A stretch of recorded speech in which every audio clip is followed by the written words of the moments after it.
Okay, good day, everyone. Uh, so today, the first topic that we're going to discuss is about emerging technologies and information technology infrastructure. So emerging technologies are not just transforming business no, or businesses. They are redefining how societies function. Globally, we're witnessing rapid adoption of artificial intelligence, blockchain, IoT or Internet of Things, and cloud computing to streamline processes, improve decision making, and enable smarter infrastructure. In the Philippines, no, while these technologies are gaining ground, no, adoption is still uneven due to issues like internet accessibility, budget limitation, and gaps in technical skills. Nonetheless, the potential to leapfrog traditional stages of development remains strong, especially with the youth's digital savviness and growing number of tech startups. For any technology to take root and scale, robust IT infrastructure is a must.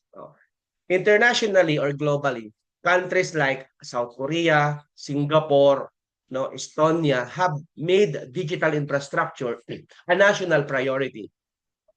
And this includes national or nationwide fiber optic connectivity. No?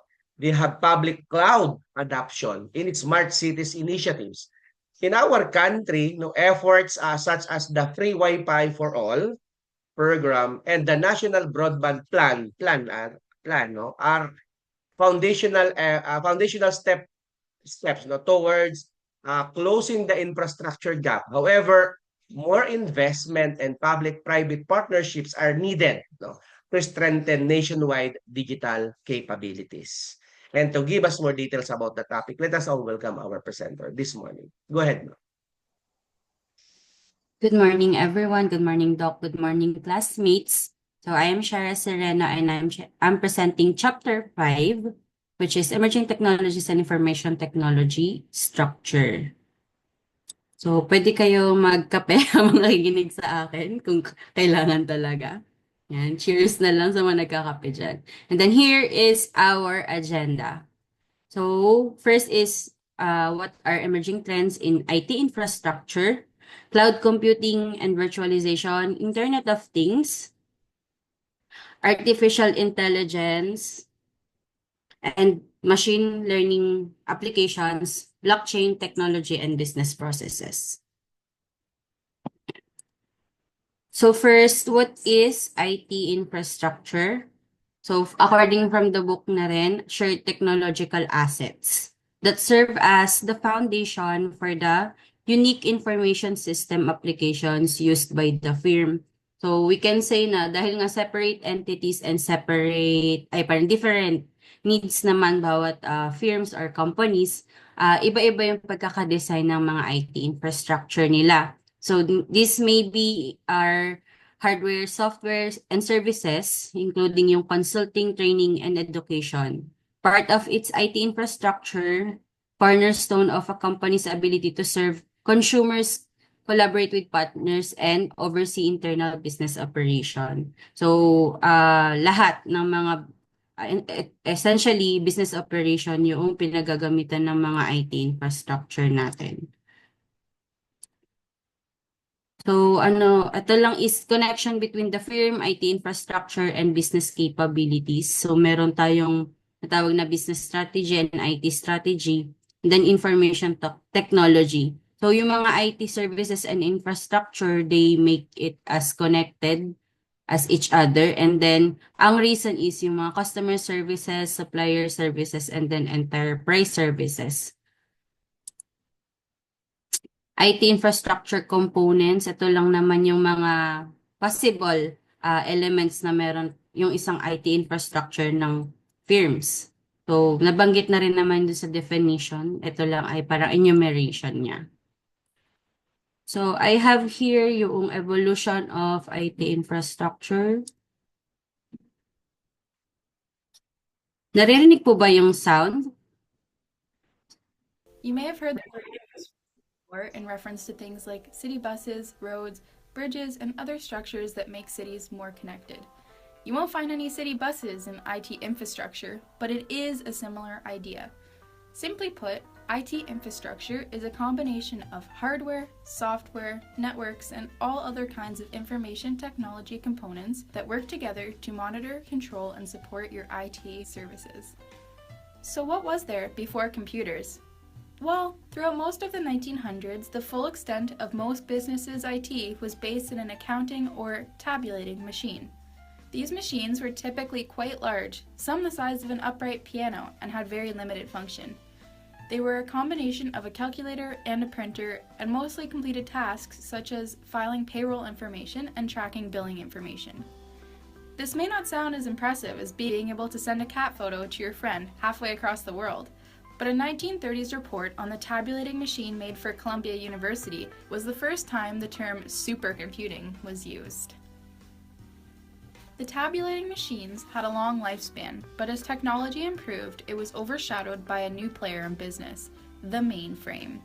Mainframes were really big, very powerful, and had way more functions than just payroll and billing. It could also process huge piles of data that would have previously been impossible to do or painstaking to do by hand. While mainframes aren't so relevant for computing anymore, the famous mainframe IBM System 360 did make an appearance in the episode of the TV show Mad Men called The Monolith. Spoiler alert, it drove someone crazy. While mainframes were great, they weren't really useful for everyday use due to their size and their price. However, in the early 80s, IT infrastructure evolved again with the introduction of the personal computer. One of the biggest differences between the PC and its predecessors is that multiple people could be working off the same mainframe all at once. Personal computers were also programmable, so the number of jobs they could learn how to do skyrocketed. As they became smaller and more affordable, they began popping up in more and more homes and businesses. By 2002, personal computers had become a staple piece of equipment in almost all workplaces. IT infrastructure technology really boomed after this point. The introductions of networks and servers helped to increase the productivity and efficacy of how computers could operate in the workplace. In the early 80s, the client server was developed. This is used with major computer functions such as email, accessing the World Wide Web, and wirelessly printing off documents. The client-server model operates so that multiple individual PCs can connect to a central server. Servers hold multiple functions, services, and resources that the PCs can tap into at any point and utilize. Think of it like a ping pong game. Bytes of information are flying back and forth between the client, for example, the internet, and the server, your computer. If the internet requests a file from your computer retrieves it and serves it back to the internet. Enterprise computing was developed in 1992 and has become critical for businesses' IT infrastructure. Enterprise computing assists with streamlining processes by selling an entire platform to a company that can be accessed by all members of the business. Analytics, reports, and databases are able to be accessed from anyone connected to the system. Sound confusing? Think back to when you went to a store like Best Buy and were looking for a specific product, but you just can't seem to find it.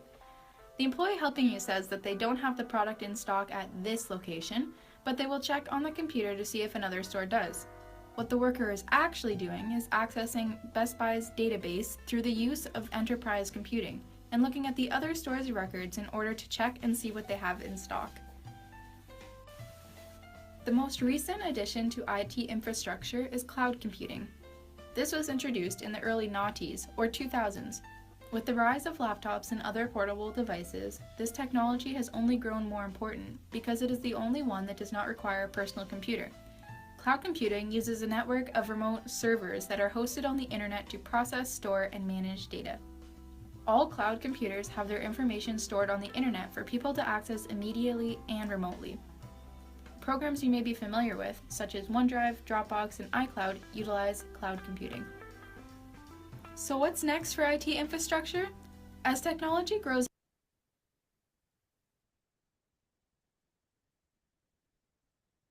So, I just used that video para I cannot explain it as technically and as simple as it is ginawa nung ating presenter dun sa video.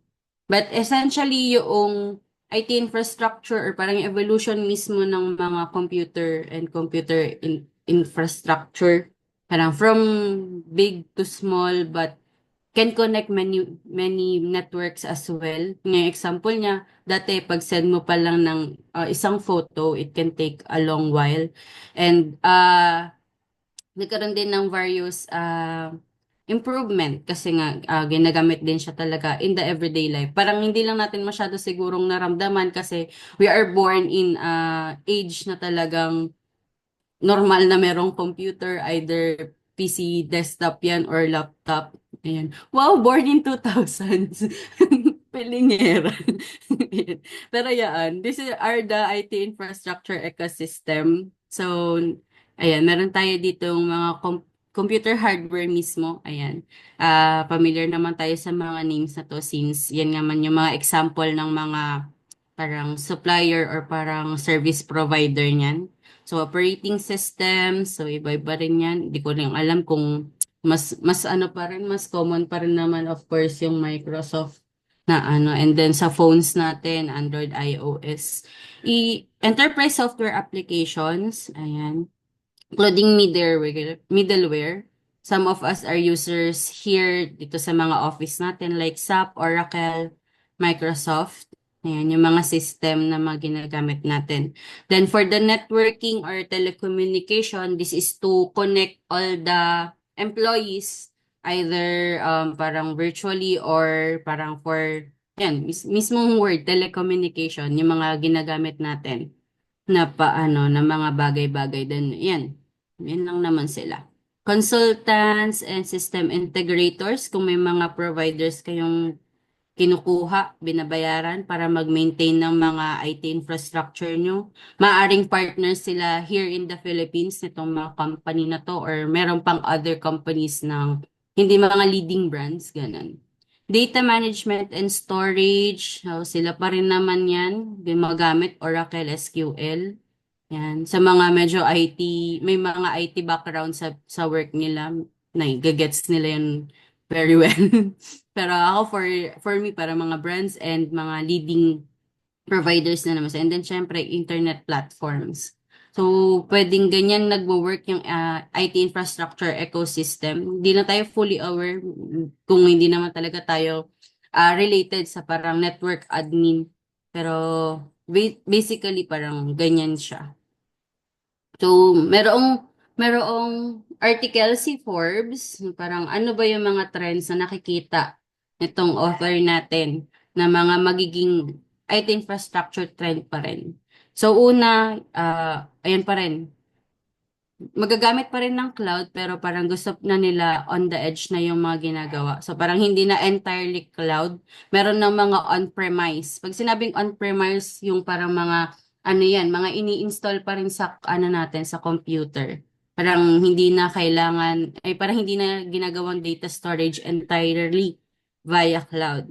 So, ang reason dyan kasi, ito rin yan katulad nito, HCI and global market. So, yung HCI meaning human-computer interaction, dumadami na kasi yung mga small-medium businesses. And pagdating kasi sa small-medium size businesses, hindi sila makaka-transition agad for the cloud environment. Kasi medyo intricate na yon. Pwedeng may mga small-medium businesses na gumagamit nun, pero parang overkill sa kanila yung pag-set up nun. So, dahil nga, yun, meron pa rin namang, parang dito nakapokus kasi talaga yung economy ngayon. And then, of course, yung AI craze, yan. Marami ng mga systems yung nag-a-adapt pa ng AI compatibility para doon sa kanilang functions and features. So, even yung mga system na hinahawakan ko, parang magugulat ako, hala, may AI na update na siya. So, parang ganun pa rin talaga yung trend. Importante pa rin sa AI. So, this is just a short video din. Di lang ako confident ipaliwanag siya on my own words. But, eto kasi medyo illustrated siya.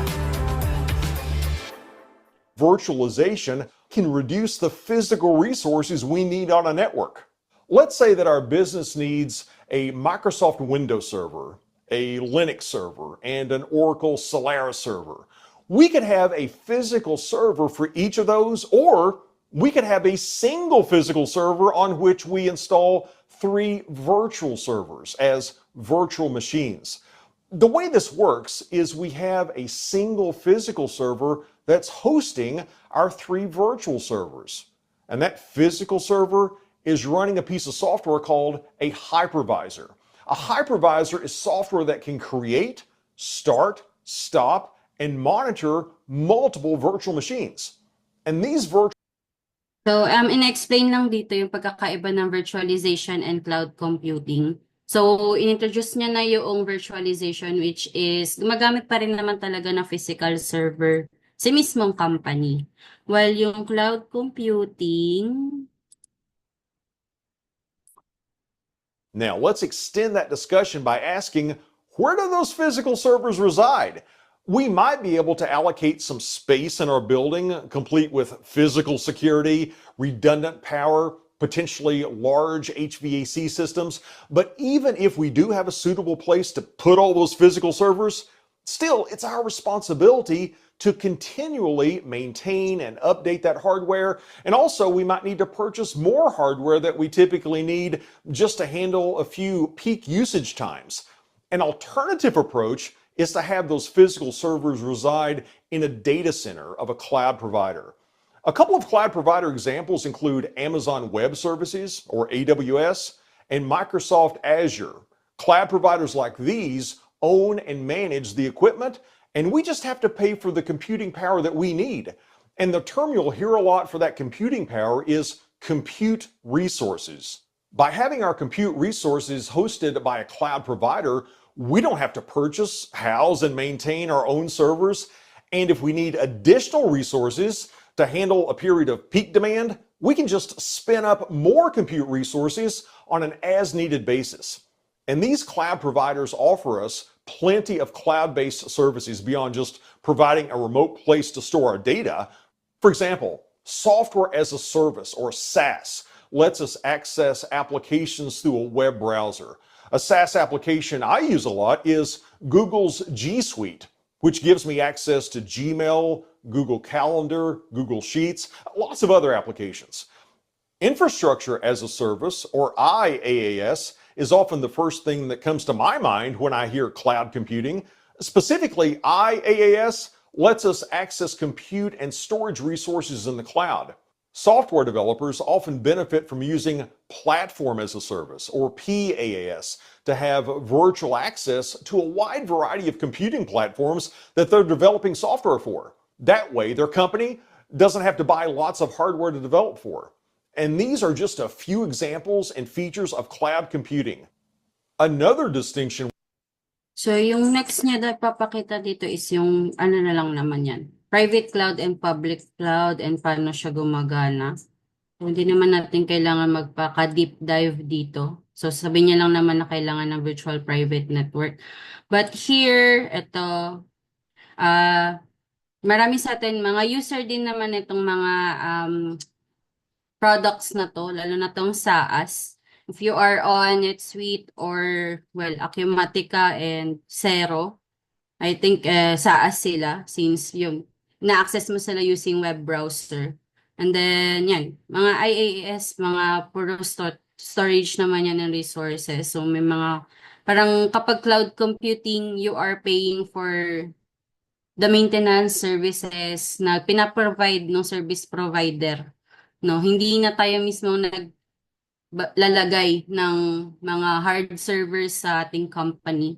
So, although safe pa rin naman or parang meron pa rin namang gumagamit nun, essentially di naman siya nawawala. Pagdating lang siguro sa mga business process like accounting, meron talagang nakaka-on cloud na siya. So, next, yun lang naman yung difference niya. So, in-explain niya rin lang naman dun sa una, which is on virtualization, kung ano yung mga need i-set up dun sa pagkakaroon ng middleware like yung hypervisor. So, medyo technical siya. And ano na lang naman yun, parang accessory to the process na kailangan nating maintindihan. While the Internet of Things, syempre, parang na-discuss ko na ito dati, pero yun, a prime example nito is yung kung familiar tayo, yung Apple ecosystem natin, yung phone, watch, and other devices na kinoconnect natin through internet, and then interconnected din yung mga devices na yun. So something linked to the internet, yan. Although it also being used to refer to devices that speak, yan, mga ginagamit natin na mga mesh and other devices. Then to put it simply, the Internet of Things is a set of interconnected computers. Yan. May mga ibang tao personally, parang medyo smart home na sila. So, very prime example siya. Kung napanood niyo yung si Cassandra sa Netflix, ayan, example siya ng Internet of Things setup wherein nakadepende na nga yung pamumuhay nila doon sa pagiging interconnected ng devices. Ayan. Although iba kasi yung kwento ni Cassandra. Ayan, na-share ko lang. Then, connects physical device to the internet. So, merong data collection and analytics. For example, ikaw ay isang tao na merong smartwatch. So, syempre, i-connect niya yung smartwatch to your phone. So, merong makokollect na data like your steps, or if you put it into running or walking mode, yung pace, yung distance. So, meron siyang nire-return na analytics, ganyan. So, if ever man na i-connect mo pa siya to another application, magkakaroon siya ng explanation kung gaano ka-effort yung ginawa mong walk or exercise that time. So, consumers will be able to communicate with the global information network without using a keyboard or screen. And then, objects and equipment will take command from the network with limited human interaction. Kasi nga, siya na yung nag-a-analyze ng data. So, artificial intelligence and machine learning. Machine learning is subset of AI. Ang ina-enable niyo yung machine or system to learn and improve from experience. Example, merong manufacturing corporation and then they employed machine learning. Parang if the corporation is parang nagmamanufacture ng 100 units of products, and then every time na mag-80 to pang 80 piece to 100 piece merong nagiging problema sa product, parang i-recognize yon ng machine learning, and then magbibigay siya ng report about that, and then through those algorithms magkakaroon ng improvement yung performance niya. Parang pagdating ng mga 3 times or 6 times na mangyari yon, kaya niyang i-correct. Example lang naman yon. So, ganun na parang a big help to our business processes. So, machine learning models are the output or what the program learns from running an algorithm. So, nag-improve nga siya based on experience. While the artificial intelligence, so medyo familiar naman tayo na dito, use of technologies to build machines. So, meron pa rin naman, parang medyo magkalapit yung meaning nila. But, ang AI is trying to mimic cognitive functions associated with human intelligence. So parang yun nga, yung feeling or parang senses like seeing, understanding, and responding to spoken or written language, yun yung parang ini-improve, sinasalo ng AI. So iba yung pag-respond nilang dalawa. Naulit ba? Wait lang, naulit po yung slide. How are AI and machine learning interconnected? So, AI is just a broader concept kasi hindi lang machine yung hawak niya. Parang text and speech meron siya. Then, machine learning is application of AI. So, machines to extract knowledge from data. So, meron pa rin naman tong human interaction kasi nga parang meron pa rin siyang maintenance kasi and parang coding. So, yun lang naman yung difference nila. So, basta si AI, kailangan niya mag-adapt like human. While machine learning is just basing their parang analysis doon sa mga experience and data na nakuha through the business process. So, mga top, itong link na to, specific use of AI na lang sa bawat industry. So, bigay ko na lang siya sa inyo. Masyado na siyang marami. So, top uses of AI in general. Ito, nakikita naman natin to palagi. Mga chatbots, then virtual assistants. Actually, yan. Then, predictive maintenance. Ito, parang sa katulad din ng example natin. Parang magpiping na lang siya na need ng maintenance ng mismong mga hardware. Ayan. And then, marketing content generation. So, actually, nakita ko to, di ko lang alam kung how true. Yung mga nagpo-post ng mga reels, which is nagkukwento ng mga Reddit stories, parang auto-create lang pala yung mga ganon minsan. Parang merong site which is parang ipaprompt mo lang din ng AI na parang make me a video of this, ganyan, with this text. So, wala, amazing. So, product development, of course, meron yung mga na-interact din natin na parang chatbots like customer feedback, yan, analyze trends and compile recommendations to speed up. Yan. Familiar naman tayo kung paano gumalaw yung AI. So, hindi ko naman siya yan. And then security fraud detection. On banking area, parang ginagamit na rin talaga to. Since yun nga, may fraud detection na napipick up si AI. So, yes. So, blockchain technology and business processes. So, what is blockchain? It is a shared immutable ledger that facilitates the process of recording transactions and tracking assets in a business network. So, wait lang. Lagi ko muna to. So, it is important because the faster information is received and the more accurate it is. So, yung blockchain kasi, yun, maglalagay sila ng information or parang data parang sa isang network which is parang dahil kung ang prime example nito sa internet is Bitcoin. Pero pwede din siya sa purchase, pagse-sell, paggawa ng contracts kasi yung security niya yung binabayaran dito. Ayan. So, because it provides immediate shared and observable information. So, yung network can track orders, payments, accounts, production, and much more. Yung example is si Walmart, parang yung farm to fork, which is parang from the supplier to the selling to the customer, meron siyang blockchain. Parang dun niya natatrack yung data nun. So, giving you greater confidence and new efficiencies. So, ito lang din naman yung elements niya. Nasabi na rin naman sa definition, yung ledger technology, yung records, and then smart contracts. Kasi merong set of rules dyan na parang, ano nga tawag doon? Parang may code and then may key. So, pag hindi tugma yung code mo dun sa key, hindi rin siya mag-take effect. Those transactions show movement of an asset kasi nga para siyang block na nag-chain pa nagdidikit-dikit yung data through blocks. Yan. So, kunwari kung meron kang sale of asset and then pinost mo yun as one block, pag nag-move yung sale na yun, magdidikit yun sa isang block. So, these blocks form of chain of data.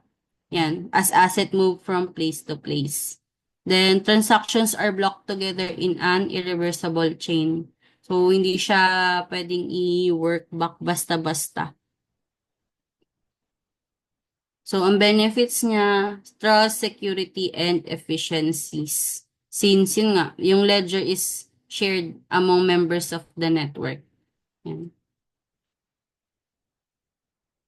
So, ito lang naman yung type ng blockchain networks. So, public-private, permission, blockchain. Ayan. So, actually, yun lang po yung report ko. Ano ba tayo?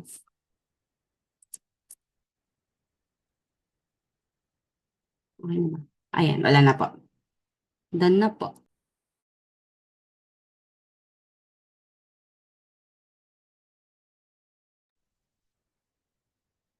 Okay, thank you so much, no, ma'am. Okay.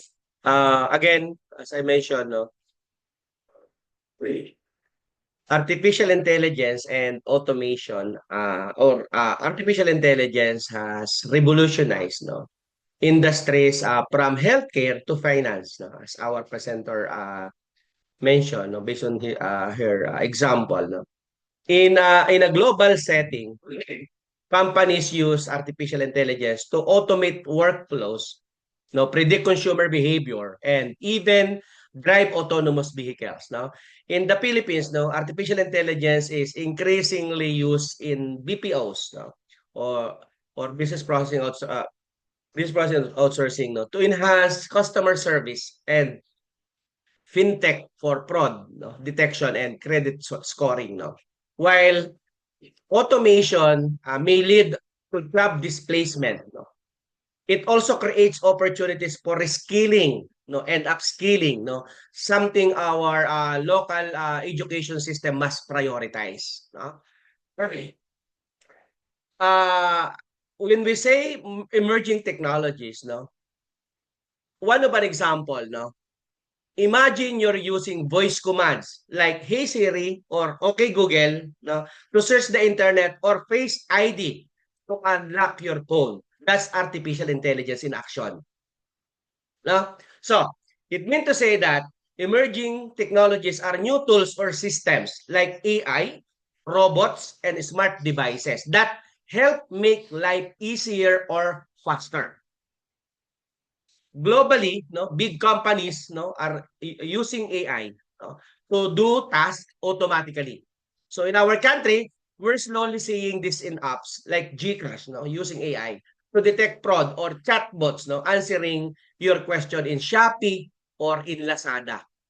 Now, what is technology infrastructure important, or why is technology infrastructure important? Think of the internet as a highway, no? And technology like apps and website as vehicles.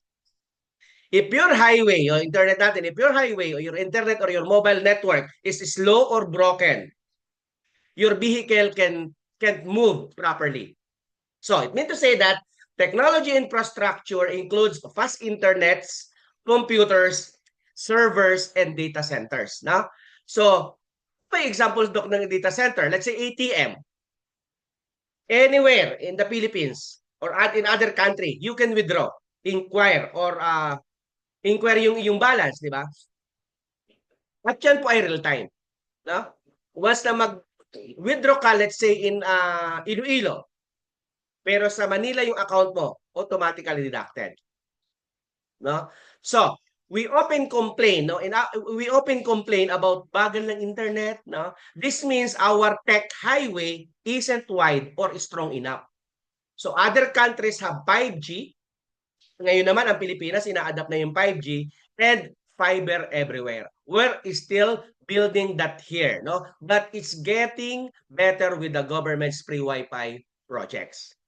Now, how is AI helping business in schools? Para mas maintindihan ninyo mabuti. Kasi technically, medyo technical talaga yung discussion ni ma'am. Okay? Banks now use AI to detect unusual activity on your account. Like, if someone tries to use your card in another country, school use AI for online exam or virtual tutors. So, it means to say that artificial intelligence help companies and schools do things faster. So instead of calling customer service, a chatbot answer your questions 24/7. So sa school naman, AI can check your grammar or suggest learning materials. No, it's like having a digital assistant. Kasi let's say during your comprehensive exam, no need for us to check or to read it one by one. Through our Turnitin, just simply upload your answer, then automatically detected the plagiarism and the AI with percentage, and identify kung saan part. Yun ang gamit sa school. Now, maybe somebody are not totally familiar with cloud computing. When you save pictures on Google Drive or iCloud, that's the cloud. No, you are not saving it on your phone, but on the internet. And that is cloud computing. Okay? Cloud computing means You don't need to buy expensive hardware. You just rent space on the internet. For business, this is cheaper and more flexible. Even local sari-sari store owners can use apps that run on the cloud to track sales and inventory. So, why is cybersecurity important? If someone hacks your GCash and steal your money, that's cyber attack. That's why you set a strong password or two-step verification. Because cybersecurity is about protecting your data and accounts online. Globally, hackers target big companies. But even in the Philippines, regular people can get scammed through fake links or phishing texts. That's why it's important to know how to stay safe online. Minsan makaka-receive tayo na talagang ang pangalan GCash. Pag i-click natin ng link, Meralco talaga siya. Pero sa totoo lang, ginayang-gaya lang yun ng mga tao na ganun. Pag inopen same na same sa Meralco, ang kanyang same kung paano sila sumagot, inaaral nila. Mapuputulan ka ng kuryente, mag-send ka ng ganito and so on and so forth. May darating sa yung code, i-type mo lang, i-send mo sa akin kasi para maayos. Pero hindi ka nagduda kasi the same na the same sa website ng Meralco, the same sa Meralco kung paano sumagot and so on. Okay? Now, again, as I mentioned, no, regular people can get scammed through fake links or phishing texts. Kami nagtitext, di ba? Congratulations, you won, and so on and so forth. Now, so, in our country, no, naririnig natin yung mga smart cities. In some countries, traffic lights adjust depending on how many cars are on the road. Sensors help reduce electricity use by switching off lights when no one's around. Di ba? Minsan pag dumadaan tayo sa subdivision, pagdaan wala, bigla nag-iilaw. No, isang example yun ng smart cities. No? And sabi ko nga, minsan mayroon pang tunog, mayroon pang sounds. Ano pa? So, a smart city uses technology to manage traffic, energy, and waste better. No? In our country, places like New Clark City aim to be smart cities, but we still have a long way to go. Imagine less traffic and better public service, and thanks to technology. No. So how can business or how can a small business benefit from technology? A small food vendor uses TikTok to promote their menu, accept GCash payments, and uses Facebook Messenger to take orders. So, small businesses, even karinderias or ukay-ukay stalls, can grow using simple technologies. Online payments, social media, and online selling platforms can reach more customers and earn more even without a physical store. Di pa po ba ang Airbnb, wala naman silang physical store, kumikita. Si Grab, wala naman po silang kumikita. Walang puhunan nga di ba? Internet lang. Now, what should we watch out for? No? If a face filter app takes your face data and sells it without your knowledge, that's a privacy issue. Not all technology is good if it's used the wrong way. So we need laws to protect our data and make sure no one is spying on us, using our information to scam us. That's why digital ethics and privacy laws are important. And maybe somebody from the group magdi-discuss ng Data Privacy Act and cybersecurity. Okay? So, at the heart of technological advancement is the human experience. No? There is a growing discourse around ethical AI, algorithmic bias, and the social impact of surveillance technology. So in our country, ethical use of technology must be promoted, especially in sectors like education, healthcare, and governance. So laws should not only focus on innovation, but on protection of rights, inclusivity, and sustainability. We must ensure that emerging technologies do not leave the marginalized behind, but instead uplift and empower every Filipino. Okay? So I think that's it for this topic. Thank you so much, Present.